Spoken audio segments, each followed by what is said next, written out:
नमस्कार दोस्तों, बालाजी स्टडी अड्डा में आपका स्वागत है। सुपर टेट का जैसे कि प्रैक्टिस सेट नंबर 10 हम आपको सॉल्व करा रहे हैं। तो इससे पहले हमने इसी सेट के पिछले प्रश्न देखे थे, जो कि यदि आपने संस्कृत, विज्ञान और इंग्लिश वाले नहीं देखे हैं, साइड में आई बटन में वीडियो मिल जाएगा। कंप्लीट प्लेलिस्ट वीडियो के डिस्क्रिप्शन लिंक में मिल जाएगी। आज हम देखेंगे उसके आगे के 30 प्रश्न, पर्यावरण और सामाजिक अध्ययन के 10 प्रश्न, शिक्षण कौशल के 10 प्रश्न और बाल मनोविज्ञान के 10 प्रश्न। तो कुल 30 प्रश्न देखेंगे। चलिए शुरू करते हैं पर्यावरण और सामाजिक अध्ययन से। पहला प्रश्न 71 कह रहा है कि निम्नलिखित में से कौन सिख गुरु हरकिशन के उत्तराधिकारी थे। 4 ऑप्शन है, आपको बताना है कौन सा जो है वो सही होगा। ऑप्शन ए, बी, सी या डी। चलिए बात कर लेते हैं उत्तर की। तो सही हो जाएगा आपका ऑप्शन नंबर बी, यानी कि गुरु तेग बहादुर जो है आपका सही हो जाएगा। ये जो है वो सिखों के 9वें जो है वो गुरु थे, जो प्रथम गुरु नानक द्वारा बताए गए जो मार्ग थे उनका जो है वो अनुसरण करते थे। अगला प्रश्न 72 देखते हैं कि लॉर्ड कॉर्नवालिस को डैश के लिए जाना जाता है। तो 4 ऑप्शन है, आपको बताना है इन चारों में से कौन सा जो है वो सही होगा। और जो लॉर्ड कॉर्नवालिस हैं, इनकी बात करें तो फोर्ट जो विलियम प्रेसिडेंसी है उसके जो है ये गवर्नर जनरल भी जो है वो रहे थे। बात करें उत्तर की तो सही हो जाएगा आपका ऑप्शन नंबर ए, यानी कि बंगाल का स्थायी राजस्व व्यवस्था के लिए इन्हें जो है वो जाना जाता था। ये जो है वो बंगाल के गवर्नर जनरल थे। 1793 में जो है इन्होंने बंगाल में जो स्थायी बंदोबस्त है उसके रूप में एक नई राजस्व जो पद्धति है उसकी जो है वह शुरुआत की थी। तो यही आपका ऑप्शन जो है वो बिल्कुल सही हो जाएगा। बढ़ते हैं अगले प्रश्न 73 की तरफ कि 49वीं समांतर रेखा किन दो देशों के मध्य की सीमा रेखा है। 4 ऑप्शन है, आपको बताना है कौन सा सही होगा। ऑप्शन ए, बी, सी या डी। बात कर लेते हैं उत्तर की। तो आपका ऑप्शन नंबर ए, संयुक्त राज्य अमेरिका तथा कनाडा जो है वो बिल्कुल सही हो जाएगा। 49वीं यानी कि 49वीं समांतर जो रेखा है वो संयुक्त राज्य अमेरिका और कनाडा देशों के मध्य की सीमा रेखा है। और एक और पूछी जाती है 36वीं। तो 36वीं समांतर रेखा उत्तरी और दक्षिण कोरिया के बीच का जो क्षेत्र है या बीच की जो सीमा रेखा है वो जो है वो जानी जाती है। अगला प्रश्न 74 कह रहा है कि ला नीना प्रशांत महासागर पर किस प्रकार से प्रभाव डालती है। तो 4 ऑप्शन है, आपको बताना है कौन सा सही होगा। जो ये ला नीना है ये एक प्रतिसागरीय धारा जो है वो होती है। बात करें उत्तर की तो आपका सही हो जाएगा, जल का तापमान जो है ये कम जो है वो कर देता है। ये आपका सही हो जाएगा। अगला प्रश्न 75 कह रहा है कि मध्यावधि ऋण डैश तक की अवधि के लिए दिया जाता है। तो 4 ऑप्शन है, आपको बताना है कौन सा जो है वो सही होगा। चलिए बात करते हैं उत्तर की। सही हो जाएगा आपका ऑप्शन नंबर सी, यानी कि 15 माह से 4 वर्ष के लिए जो है वो दिया जाता है। ये होती है मध्यावधि। परंतु कहीं कहीं आपको यही 4 वर्ष 5 वर्ष भी लिखा देखने को मिलता है।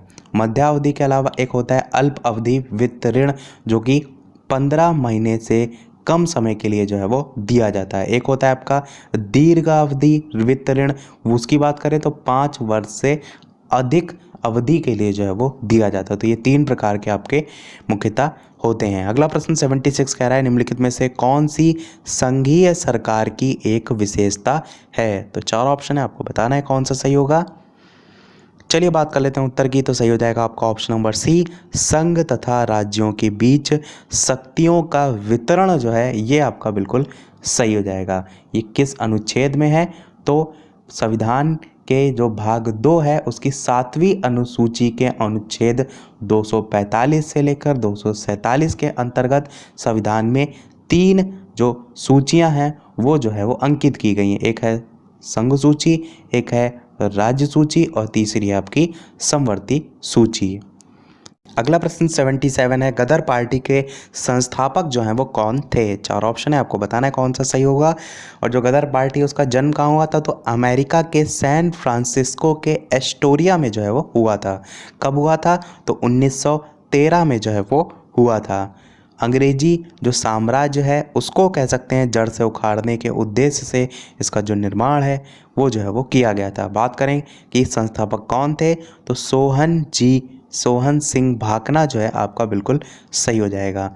इसके अतिरिक्त और भी बहुत से इसके कोषाध्यक्ष के रूप में भी जो है वो जाने जाते हैं, जिसमें लाला ठाकुर दास हो गए, संयुक्त सचिव और पंडित काशीराम मदरौली हो गए। इस प्रकार के नाम जो है वो हो जाएगा। तो आपका ऑप्शन बी जो है वो सही हो जाएगा। अगला प्रश्न 78 कह रहा है कि नॉर वेस्टर्स या काल बैसाखी तड़ित झंझा या बिजली युक्त तूफान है जो डैश में प्रमुख है। तो 4 ऑप्शन है, आपको बताना है इन चारों में से कौन सा सही होगा। इसके अलावा वीडियो पसंद आए तो वीडियो को लाइक भी अवश्य कर दीजिएगा। बात कर लेते हैं चलिए उत्तर की। तो आपका ऑप्शन नंबर सी भारत तथा बांग्लादेश आपका बिल्कुल सही हो जाएगा। काल बैसाखी जो है, इससे क्या तात्पर्य होता है? काल बैसाखी से तात्पर्य होता है तेज गति से चलने वाले जो स्थानीय तूफान है उससे। और कारण क्या होता है इसका? तो गर्म और शुष्क जो स्थानीय हवाएं हैं और आर्द्र समुद्री हवाएं हैं वही जो है इसका कारण होती हैं। अगला प्रश्न 79 है कि ये गुफाएं हार्बर या मुंबई हार्बर में स्थित शिल्प गुफाओं का एक नेटवर्क है। 4 ऑप्शन है, आपको बताना है कौन सा सही होगा। चलिए बात कर लेते हैं उत्तर की। सही होगा आपका ऑप्शन नंबर सी एलिफेंटा जो है, इसकी गुफाएं मुंबई हार्बर में जो है वो स्थित हैं, जो कि शिल्प गुफाओं का एक जो है वो नेटवर्क है। ये जो गुफाएं हैं वो किस धर्म को समर्पित है, ये भी प्रश्न पूछा जाए तो हिंदू और बौद्ध धर्म को जो है वो समर्पित है। यहाँ पर मूर्तियाँ किस प्रकार की हैं? तो भगवान शिव की त्रिमूर्ति और अर्धनारीश्वर स्वरूप की मूर्तियाँ जो है वो स्थित हैं। तो आपका ऑप्शन सी एलिफेंटा जो है वो सही हो जाएगा। अगला और लास्ट प्रश्न हम आपसे पूछ रहे हैं, जैसे कि सभी वीडियो में हम आपसे एक ना एक प्रश्न पूछते हैं। इस वीडियो का आपके लिए प्रश्न है कि राष्ट्रीय फिल्म पुरस्कारों का प्रारंभ वर्ष डैश से किया गया था। 4 ऑप्शन दे रखे हैं, आपको बताना है कौन सा जो है वो सही होगा। 1973, 1980, 1987, 1994।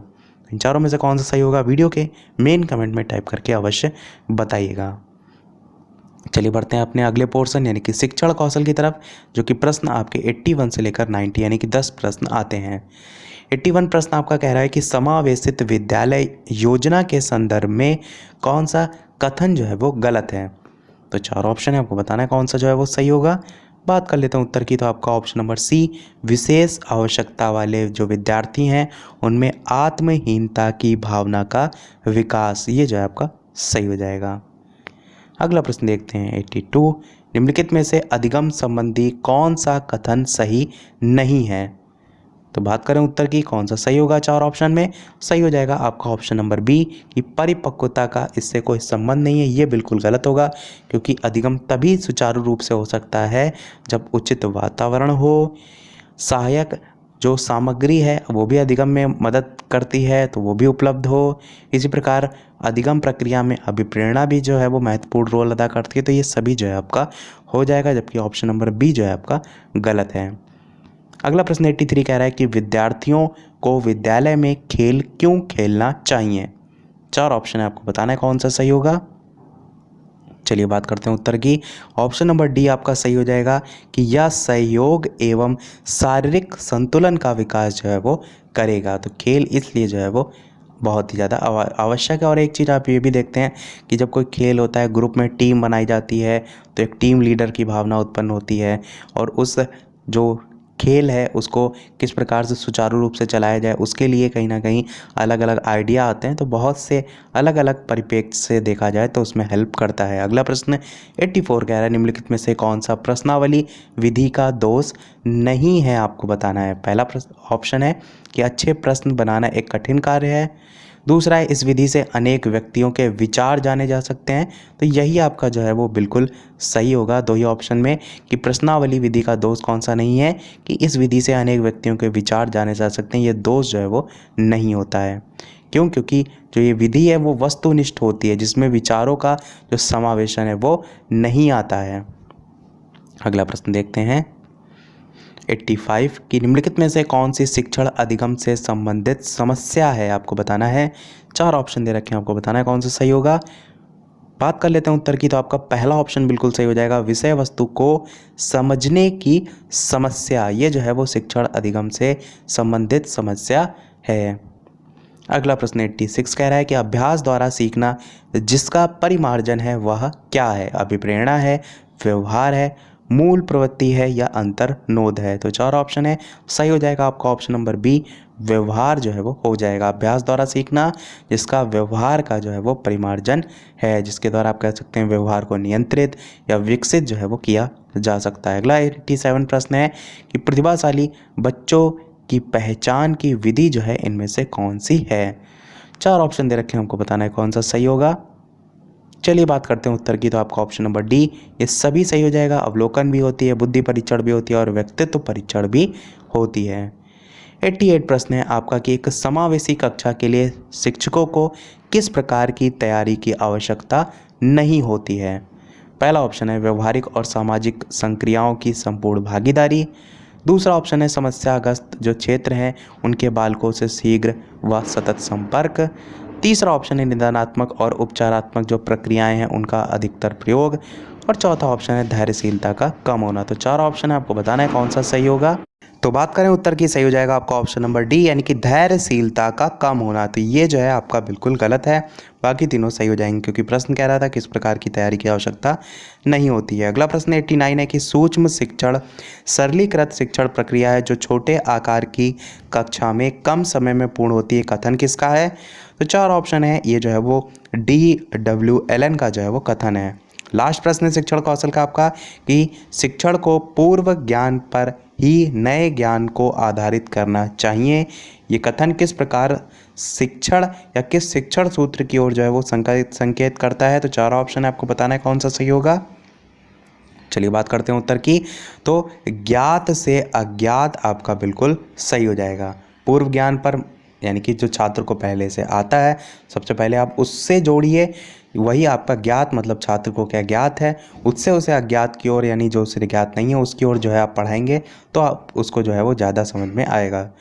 पढ़ते अपने बाल मनोविज्ञान के 10 प्रश्नों की तरफ जो कि 91 से 100 तक जो है वो आते हैं। प्रश्न आपका 91 है कि अधिगम असक्तता वाले, पहला ऑप्शन है बच्चों को एक समान दिखाई देने वाले अक्षरों और वर्णों में भ्रम होता है, यही आपका बिल्कुल सही हो जाएगा, अन्य ऑप्शन पढ़ने की भी आवश्यकता नहीं है।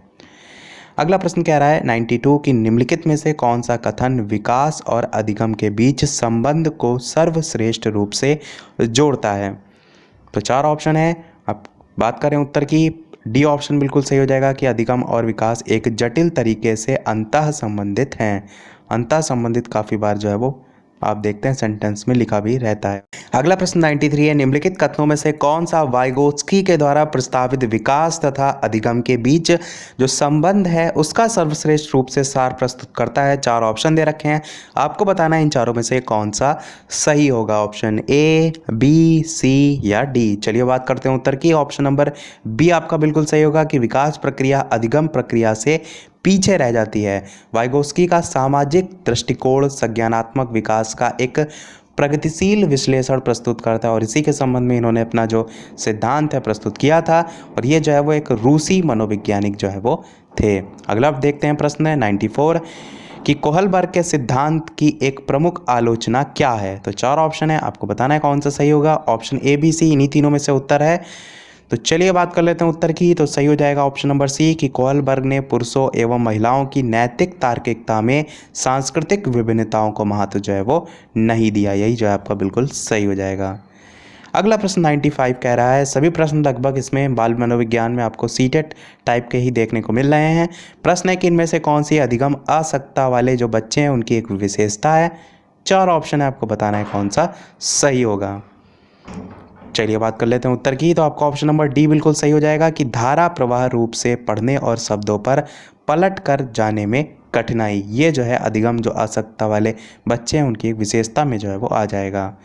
अगला प्रश्न 96 कह रहा है कि निम्नलिखित में से कौन सी सर्वाधिक प्रभावशाली विधि हो सकती है जो आपकी इस अपेक्षा को पूरी कर सके कि वंचित विद्यार्थी अपनी जो भागीदारिता है उसके द्वारा सफल हो सके। तो इन्हीं दोनों में से आपका उत्तर है, 2 ऑप्शन है, कौन सा सही होगा।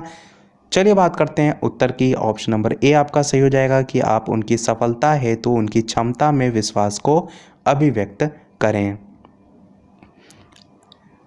अगला प्रश्न देखते हैं 97 कि विद्यालयों को किस लिए व्यक्तिक जो भिन्नताएं हैं उनका अध्ययन जो है वो करना चाहिए। 4 ऑप्शन है, आपको बताना है कौन सा जो है वो सही होगा।